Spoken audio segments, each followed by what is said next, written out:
Voici ce qu'on nous dit habituellement sur l'apparence d'une maison de paysan médiévale, une mesure fragile et misérable faite de boue et de paille, un abri sombre et humide pour une époque primitive. Les historiens les ont souvent dépeintes comme des huttes rudimentaires, construites pour durer peut-être une seule génération, une solution temporaire pour une vie de difficulté. Alors pourquoi plus de 3000 d'entre elles sont-elles encore debout aujourd'hui? Et ce n'est pas une exagération. De nouvelles études archéologiques ont documenté des milliers de maisons médiévales construites pour les gens du peuple encore debout, beaucoup d'entre elles ayant plus de 700 ans. Maintenant, ce ne sont pas les maisons glorifiées de riches propriétaires terriens. Ce sont les habitations du fermier ordinaire, l'épine dorsale du monde féodal. Et elles ont survécu. Elles ont résisté aux tempêtes, à la pourriture et à la marche implacable du temps, dans de nombreux cas restant solides, alors que les manoirs de pierre des seigneurs qui régnaient sur eux se sont écroulés en ruines. Et franchement, cela présente un mystère profond.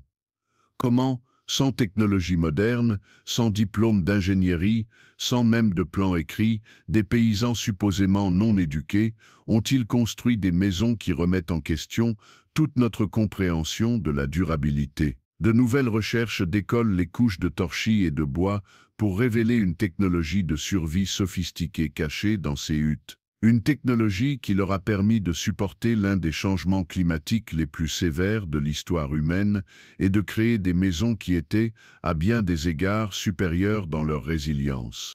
Il s'avère que nous avons tout faux. L'histoire de la hutte du paysan médiéval n'est pas celle de la misère primitive. C'est l'histoire d'une école d'ingénierie perdue, née de la nécessité et perfectionnée au fil des siècles, une science empirique que les constructeurs modernes commencent tout juste à apprécier. La crise climatique.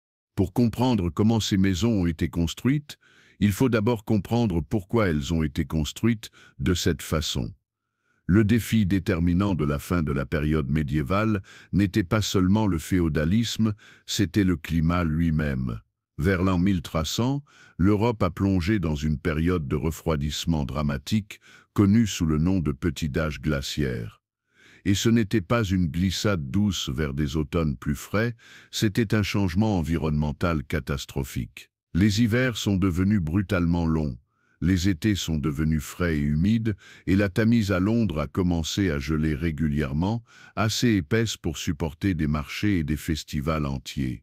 La grande famine de 131 à 131-17, déclenchée par des pluies incessantes et des échecs de récolte au tout début de ce refroidissement, était un aperçu terrifiant de ce qui allait arriver. Elle a tué environ 12% de toute la population européenne. Les prix du blé en Angleterre ont explosé de 630%, forçant les paysans à manger du pain fait de coquilles de noix moulues mélangées à de la farine d'orge et d'avoine. Les chroniques de l'époque documentent le cannibalisme et l'abandon d'enfants alors que les communautés s'effondraient sous la pression. Mais ce n'était que le début. Le petit âge glaciaire allait persister pendant plus de 400 ans, apportant des vagues répétées d'échecs de récolte, de morts de bétail et de souffrances humaines. Les glaciers alpins ont avancé de plus d'1 kilomètre, écrasant des villages entiers sur leur passage.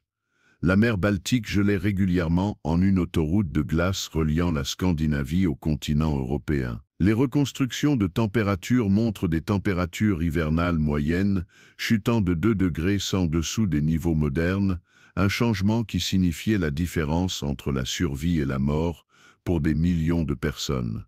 Dans ce contexte brutal, la maison d'un paysan n'était pas un symbole de statut. Il ne s'agissait pas de confort, et certainement pas d'esthétique. C'était une pièce critique de technologie de survie. Sa fonction principale était de faire passer une famille, et souvent leur bétail, à travers le froid punitif de l'hiver en vie. La maison devait être une forteresse contre le froid et un bastion contre l'humidité, utilisant les ressources les plus limitées imaginables. Les paysans n'avaient pas accès à de vastes carrières de pierre taillées. Leur château était fait de matériaux qu'ils pouvaient trouver à distance de marche, du bois de la forêt du Seigneur, de l'argile du sol et de la paille des champs. Les preuves archéologiques de sites comme Warham-Percy dans le Yorkshire révèlent couche après couche d'habitations paysannes, chaque génération construisant sur les ruines de la précédente, affinant continuellement leurs techniques par essais et erreurs à travers des siècles d'extrêmes climatiques. Révolution de l'ingénierie.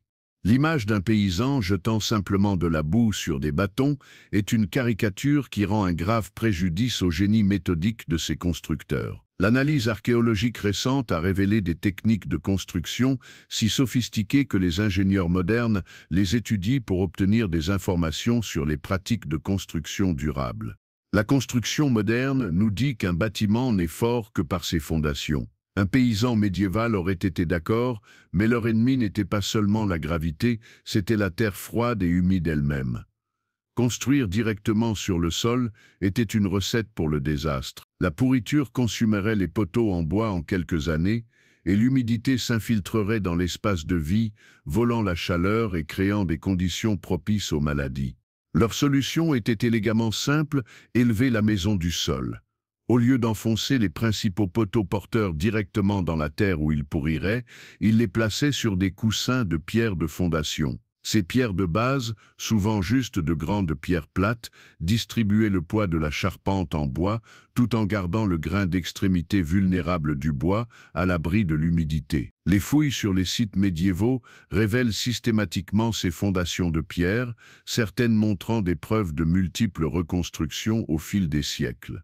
Il ne s'agissait pas seulement de prévenir la pourriture, c'était une forme d'ingénierie thermique passive que les pratiques modernes de construction écologique ont redécouvert. En minimisant le contact direct avec le sol, ils réduisaient le pont thermique, le processus par lequel le froid est conduit du sol dans la structure. Pensez-y de cette façon, un château de pierre est essentiellement un rocher géant assis dans la terre froide, tirant constamment la chaleur de l'intérieur. La maison à charpente de bois d'un paysan, perchée sur ses fondations de pierre, était thermiquement découplée du sol. L'analyse en laboratoire des structures médiévales survivantes montre que cette technique d'élévation pouvait améliorer les températures intérieures de 3 à 5 degrés par rapport à une construction en contact avec le sol.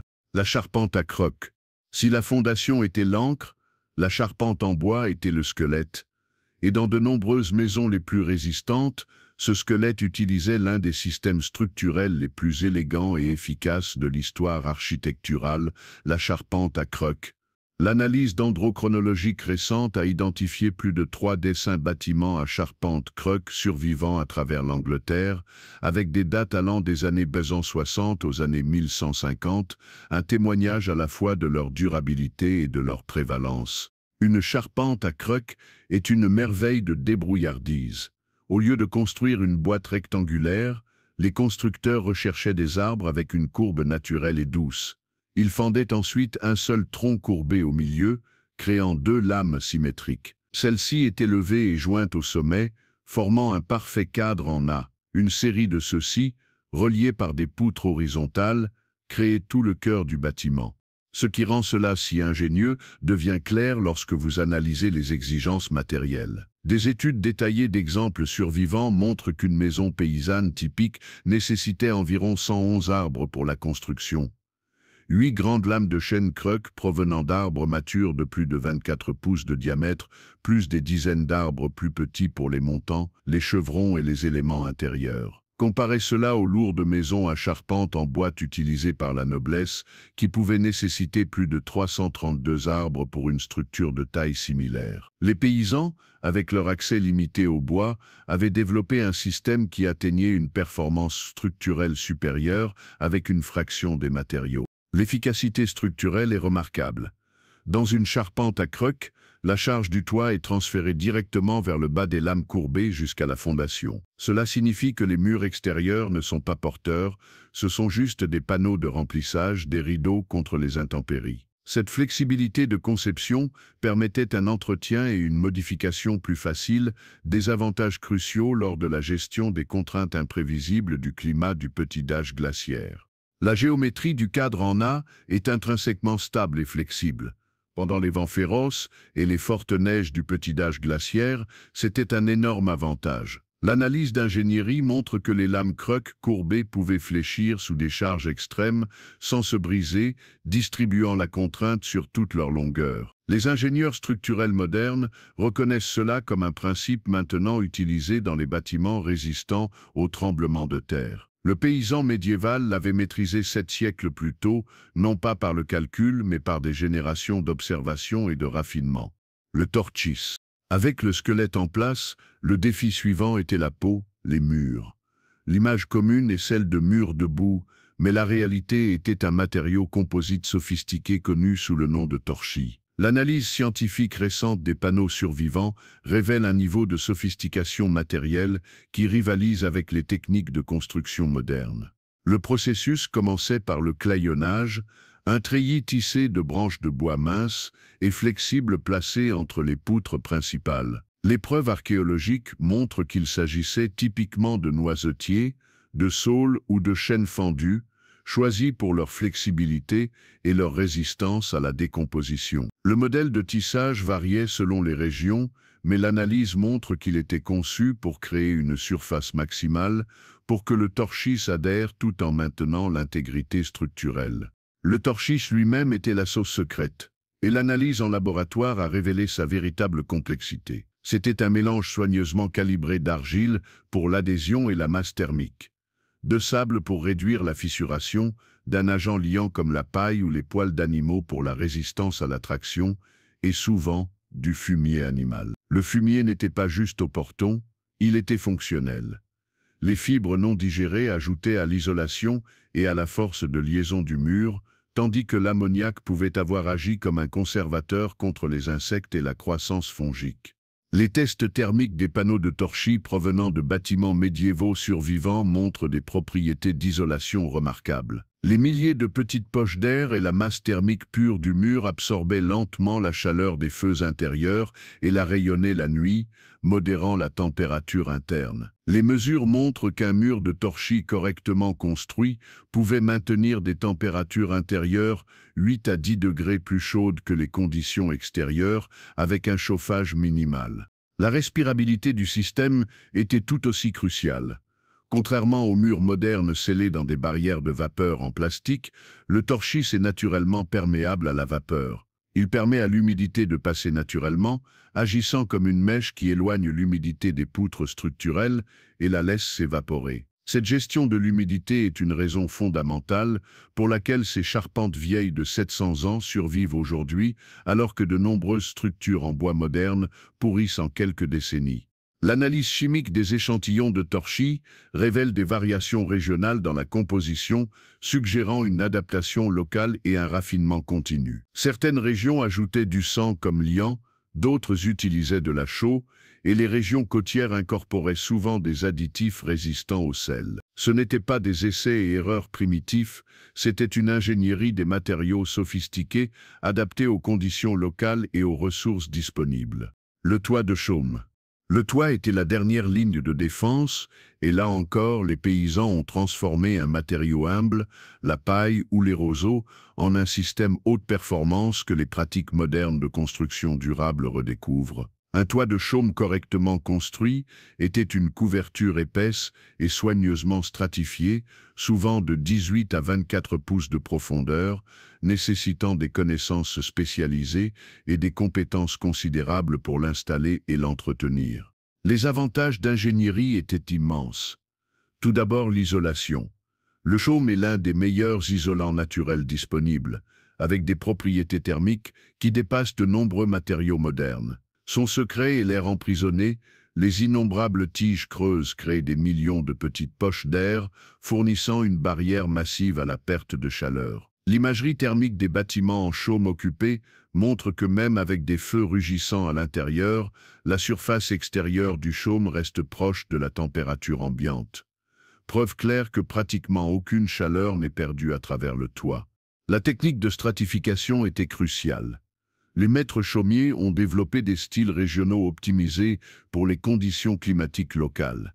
La couche inférieure, appelée cour des gouttières, était posée épaisse et serrée pour évacuer l'eau rapidement. Les couches successives étaient peignées et alignées pour créer une surface imperméable qui pouvait résister à des décennies de vent et de pluie. Le fait où les deux pentes du toit se rencontraient nécessitait des techniques spécialisées utilisant des éclisses de paille torsadées et des ligueurs pondérées pour empêcher le soulèvement par le vent. Les propriétés d'imperméabilisation étaient tout aussi impressionnantes. Un toit de chaume correctement construit est complètement imperméable, sa construction dense et sa pente raide, généralement de 45 à 55 degrés, garantissant que la pluie battante ne peut tout simplement pas pénétrer. Les preuves archéologiques de sites gorgés d'eau montrent qu'un chaume bien entretenu pouvait durer 40 à 60 ans avant de nécessiter un remplacement, avec un entretien régulier prolongeant encore sa durée de vie. La gestion de la charge de neige était critique pendant les hivers du petit âge glaciaire. La pente raide permettait l'évacuation naturelle de la neige légère, tandis que l'isolation épaisse empêchait la formation de barrages de glace qui pourraient endommager les systèmes de toiture modernes. Les récits historiques décrivent des toits de chaume supportant des charges de neige qui feraient s'effondrer les structures modernes, témoignage à la fois de la force du matériau et du système de charpente en dessous. Le système de chauffage intégré.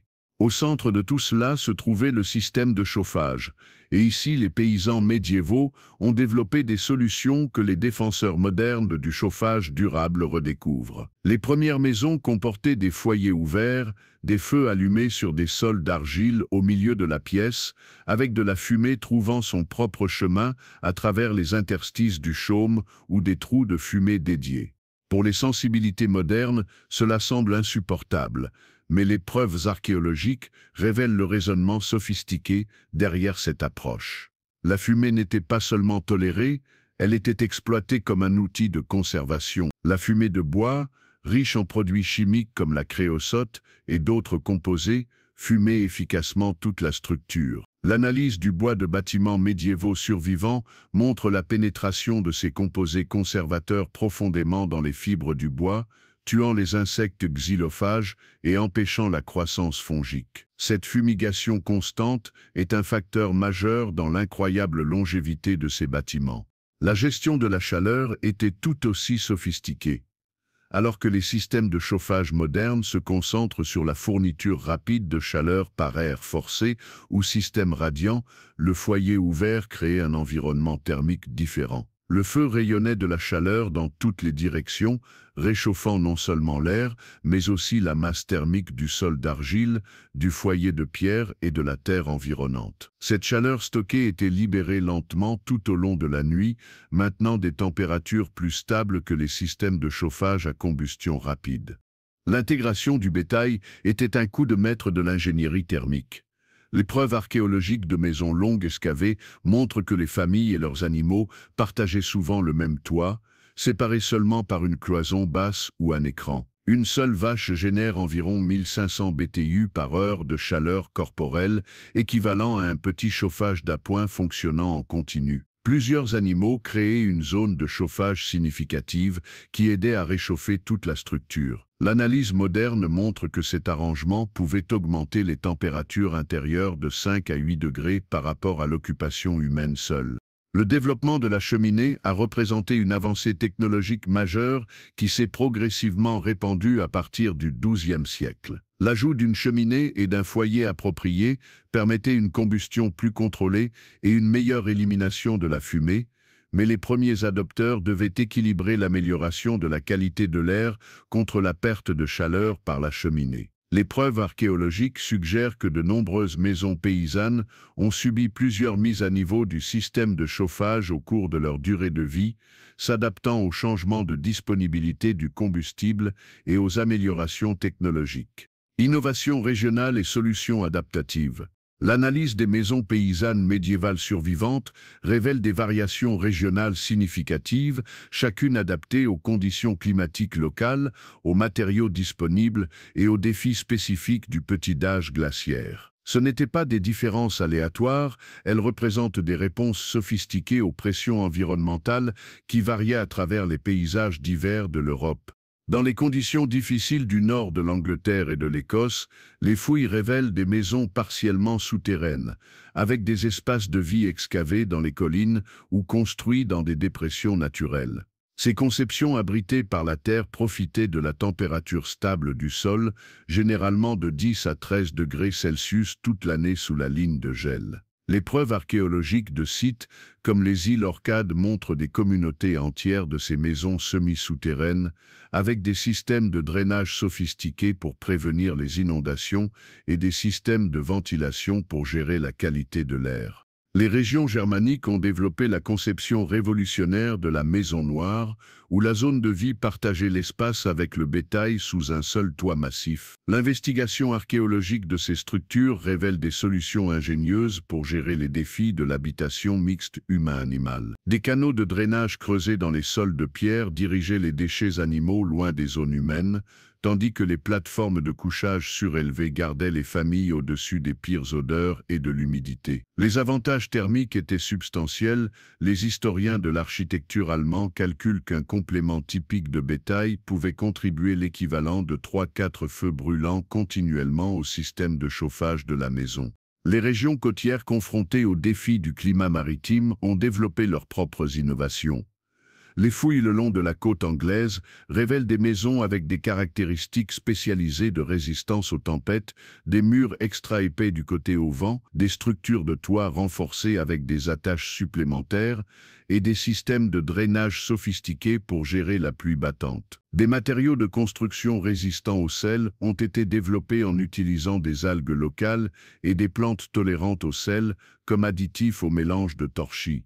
L'adaptation régionale la plus remarquable a peut-être été le développement de techniques de construction modulaire dans les zones avec des ressources en bois limitées. Les preuves archéologiques de certaines parties de la France montrent des maisons paysannes conçues pour le démontage et la relocalisation, des structures entières qui pouvaient être démontées, déplacées et reconstruites ailleurs au fur et à mesure que les conditions changeaient. Cela représente un niveau de pensée systématique sur la gestion des ressources et l'adaptabilité qui remet en question les hypothèses sur les capacités d'ingénierie médiévale.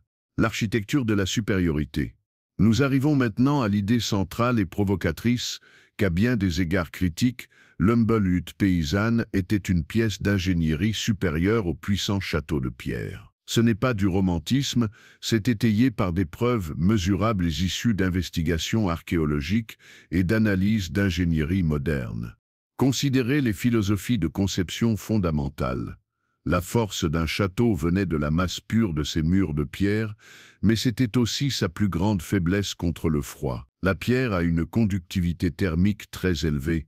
C'est essentiellement un puits de chaleur géant, lixiviant constamment la chaleur de l'intérieur. L'imagerie thermique des châteaux survivants montre que même avec des cheminées massives brûlant continuellement, les surfaces de pierre intérieures restent proches des températures extérieures. Les preuves archéologiques des sites de châteaux révèlent systématiquement des couches épaisses de tapisserie et de tentures, non pas seulement de la décoration, mais une isolation désespérée contre la pierre froide et humide. Les vulnérabilités structurelles de la construction en maçonnerie sont devenues apparentes au fil du temps. La pierre et le mortier rigide sont fragiles sous contrainte. L'action du gel, le tassement du sol et l'expansion thermique créent des fissures qui permettent la pénétration de l'eau. Une fois que l'eau pénètre dans le système de maçonnerie, les cycles de gel-dégel peuvent endommager de façon catastrophique même les murs les plus massifs. Les relevés archéologiques montrent que de nombreux châteaux sont tombés en ruine,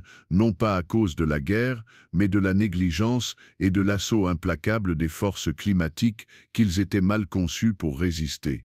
En revanche, la hutte paysanne représentait une philosophie d'ingénierie complètement différente, la flexibilité sur la rigidité, l'adaptation sur la résistance. La charpente en bois pouvait fléchir et bouger avec les conditions changeantes. Là où un mur de pierre se fissurerait sous contrainte, la charpente en bois céderait légèrement et reviendrait à sa position d'origine.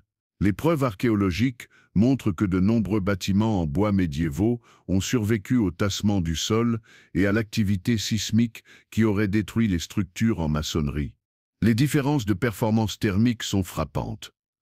L'analyse moderne montre qu'une maison paysanne bien construite pouvait maintenir des températures intérieures confortables avec une fraction du combustible nécessaire pour chauffer une structure en pierre comparable. La combinaison d'une isolation supérieure d'un pont thermique réduit et d'un stockage de chaleur efficace créaient un environnement thermique à la fois plus confortable et plus durable. Les exigences de maintenance racontent une histoire similaire. L'investigation archéologique des sites de maisons paysannes révèle des preuves de maintenance et d'amélioration continue sur des générations. Le torchis usé pouvait être réparé avec des matériaux disponibles localement. Les poutres endommagées pouvaient être remplacées sans démanteler toute la structure. Le chaume pouvait être réparé section par section au besoin. En revanche, la construction en pierre nécessitait des maçons qualifiés et des matériaux coûteux même pour des réparations mineures. Peut-être plus important encore, la maison paysanne était conçue pour la résilience et l'adaptation. Les preuves archéologiques de sites comme Warham Percy montrent des maisons qui ont été modifiées, agrandies et adaptées continuellement au cours de leur durée de vie. Les dispositions des pièces changeaient à mesure que les familles grandissaient et rétrécissaient. Les systèmes de chauffage étaient améliorés à mesure que de nouvelles technologies devenaient disponibles. La nature flexible de la construction à charpente de bois permettait cette adaptabilité d'une manière que la construction en maçonnerie rigide ne pouvait pas égaler. Redécouverte moderne. La sophistication des techniques de construction paysanne médiévale n'est pas qu'une curiosité historique, elle trouve une nouvelle pertinence dans la construction durable contemporaine et les applications de survie. Les constructeurs et chercheurs modernes redécouvrent des principes que les paysans ont développés à travers des siècles d'essais et de raffinement pendant l'une des périodes climatiques les plus difficiles de l'histoire. L'archéologie expérimentale contemporaine a fourni une validation dramatique des techniques médiévales.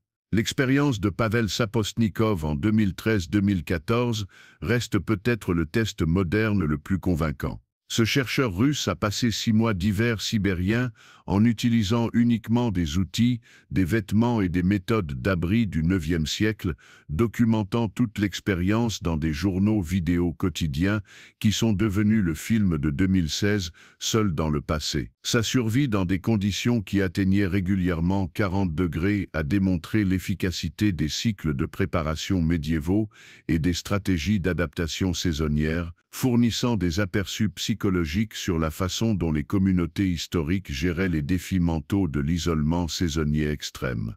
La science moderne des matériaux a commencé à analyser les matériaux de construction médiévaux avec des techniques de laboratoire sophistiquées. Les chercheurs de l'University College de Londres ont testé des échantillons de torchis provenant de bâtiments datant du XIVe siècle, trouvant des propriétés thermiques et structurelles qui dépassent de nombreux matériaux contemporains. Le renforcement en fibres naturelles, les propriétés de gestion de l'humidité et les caractéristiques de masse thermique des compositions traditionnelles de torchis sont maintenant étudiés pour application dans les systèmes de construction durable modernes. Les écoles d'architecture à travers l'Europe incorporent les techniques de construction médiévale dans leurs programmes de conception durable. L'enquête archéologique de l'Université de Nottingham, qui a catalogué 3,5 bâtiments à charpente croque survivants, est devenue une ressource pour les architectes étudiant la construction à faible impact environnemental. Ces bâtiments représentent la plus grande collection d'architecture durable pré-industrielle encore en usage, fournissant des données de performance réelles couvrant des siècles. Les communautés de bushcraft et de compétences primitives ont adopté les techniques médiévales comme des solutions éprouvées pour la construction d'abris en milieu sauvage. Les praticiens modernes construisent régulièrement des structures en torchis en utilisant des méthodes traditionnelles, complétant souvent des abris fonctionnels dans des ateliers de 2-3 jours. Les chaînes YouTube consacrées à la technologie primitive comptent des millions d'abonnés, apprenant des techniques que les paysans utilisaient pour survivre au petit âge glaciaire. Les mouvements contemporains de construction durable redécouvrent les avantages des matériaux naturels et des méthodes de construction traditionnelles. La construction en ballots de paille, la construction en terre et la charpenterie en bois, tous descendants directs des techniques paysannes médiévales, se développent rapidement comme alternative à la construction moderne énergivore. La respirabilité, la masse thermique et le faible impact environnemental de ces approches traditionnelles résolvent bon nombre des problèmes créés par les systèmes de construction modernes scellés. L'héritage durable. Pendant des siècles, nous avons imaginé les paysans médiévaux vivant dans la misère, dans des masures fragiles qui témoignaient de leur existence primitive. Mais les preuves, préservées dans le chêne noirci d'une lame de croc et le torchis ancien d'un mur vieux de 700 ans, racontent une histoire différente. Ce n'étaient pas que des huttes, c'étaient des structures magistralement conçues, nées du creuset du petit âge glaciaire et raffinées à travers des générations d'adaptation aux extrêmes climatiques. Les milliers de ces maisons encore debout ne sont pas une anomalie historique.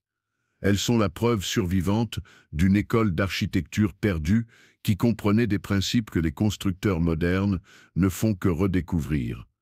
Ces constructeurs n'étaient pas primitifs. Ils étaient des ingénieurs de survie du plus haut niveau, travaillant dans des contraintes qui défieraient n'importe quel architecte moderne.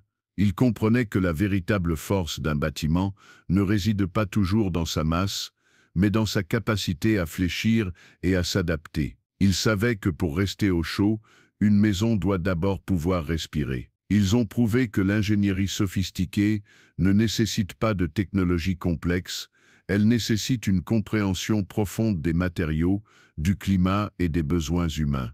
La maison paysanne médiévale représente plus qu'une curiosité historique. Elle démontre que la conception durable et résiliente n'est pas la propriété exclusive du XXIe siècle. Les solutions développées par les constructeurs paysans pendant le petit âge glaciaire, efficacité thermique, durabilité des matériaux, adaptabilité structurelle et réactivité environnementale abordent des défis qui restent pertinents aujourd'hui. Le changement climatique, la rareté des ressources et le besoin de communautés résilientes rendent ces leçons historiques de plus en plus précieuses.